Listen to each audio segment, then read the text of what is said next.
नमस्कार मित्रांनो, माझ्या नवीन व्हिडिओमध्ये तुमचं स्वागत आहे। आज मी तुमच्यासाठी एक नवीन रेसिपी घेऊन आली आहे। त्या अगोदर तुम्ही माझ्या चॅनलवर नवीन असाल तर प्लीज लाईक करा, शेअर करा आणि सबस्क्राईब करा। चला मी तुम्हाला आता दाखवणार आहे। मी अगोदर तुम्हाला दाखवते। मी एक कांदा चिरून घेतलेला आहे आणि एक टोमॅटो चिरून घेतलेला आहे आणि मी पुढचं कृती सांगणार। 2 बटाटे चिरून घेतले, पाण्यामध्ये टाकले ते धुवायला आणि ही मोठी सुकट आहे, ही सुद्धा मी पाण्यामध्ये टाकलेली आहे धुवायला, कारण आज मी बनवणार आहे सुकट बटाटा कालवण बनवणार आहे। तर ते कसं बनवणार आहे मी तुम्ही माझा व्हिडिओ पूर्ण बघा। चला आता मी कढई गरम करायला ठेवली, त्यामध्ये तेल ओतलंय मी। आता मी कांदा टोमॅटो टाकले तेलामध्ये भाजायला।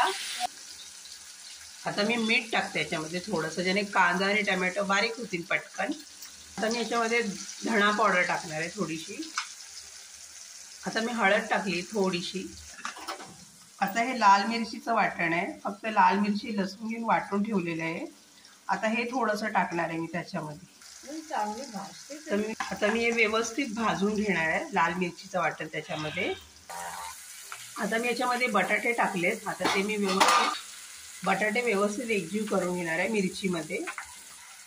आता मी मोठी सुकट टाकली आहे कढईमध्ये। मोठी सुकट आणि बटाटा एकजीव करून घेणार आहे। हा सुक्या मच्छीचा प्रकार आहे, म्हणजे एक प्रकारे मोठी कोळंबी म्हणतात त्याला, किंवा मोठी सुकटही म्हणतात त्याला। आता एकजीव करून घेते मी। तुम्ही माझ्या चॅनलवर नवीन असाल तर प्लीज लाईक करा, शेअर करा, सबस्क्राईब करा मित्रांनो। मला कमेंटमध्ये तुम्ही नक्की कळवा। आता मी पाणी ओतते याच्यामध्ये, कारण आपल्याला सुकट बटाट्याचं कालवण करायचं आहे, त्यामुळे थोडं पाणी ओतणार आहे मी याच्यामध्ये। आता हे मी शिजू देणार आहे, एक 20-25 मिनिटं शिजू देणार आहे ह्याला। आता आपलं सुकट बटाट्याचं कालवण झालेलं आहे, तुम्ही बघू शकता, रेडी झाले खाण्यासाठी। व्हिडिओ आवडला तर प्लीज लाईक करा, शेअर करा आणि सबस्क्राईब करा मित्रांनो। धन्यवाद।